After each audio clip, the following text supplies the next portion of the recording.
بسم اللہ الرحمن الرحیم۔ شروع اللہ کے نام سے جو بڑا مہربان نہایت رحم والا ہے۔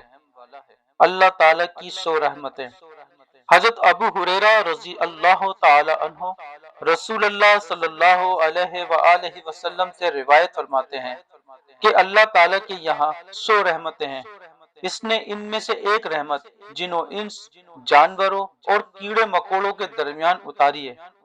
اسی ایک حصے کی وجہ سے وہ ایک دوسرے پر نرمی اور رحم کرتے ہیں۔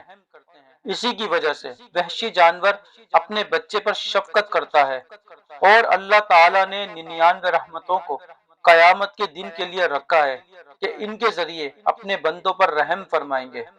ایک روایت میں ہے کہ جب قیامت کا دن ہوگا تو اللہ تعالیٰ اپنے ان 99 رحمتوں کو اس دنیاوی رحمت کے ساتھ ملا کر مکمل فرمائیں گے، پھر 100 کی 100 رحمتوں کے ذریعے اپنے بندوں پر رحم فرمائیں گے۔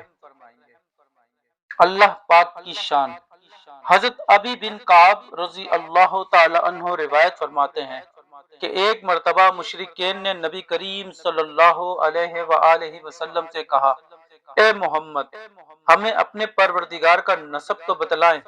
اس پر اللہ تعالیٰ نے یہ سورت اخلاص نازل فرمائی، جس کا ترجمہ یہ ہے، آپ کہہ دیجئے کہ وہ یعنی اللہ تعالیٰ ایک ہے، اللہ تعالیٰ بے نیاز ہے، اس کی اولاد نہیں اور نہ وہ کسی کی اولاد ہے، اور نہ کوئی اس کے برابر کا ہے۔ حدیث مبارکہ کو اگر ہم غور سے پڑھیں اور سمجھیں تو کتنا خوش ہونے کا مقام ہے کہ اللہ پاک نے اپنی 100 رحمتیں بروز قیامت ہمارے لیے اٹھا کے رکھی ہیں، تاکہ ہم جیسے گناہ گار خطا کاروں کو اللہ پاک اپنی رحمت کے سائے میں لے، اور نبی کریم صلی اللہ علیہ وآلہ وسلم کی شفاعت ہمیں نصیب ہو۔ آمین۔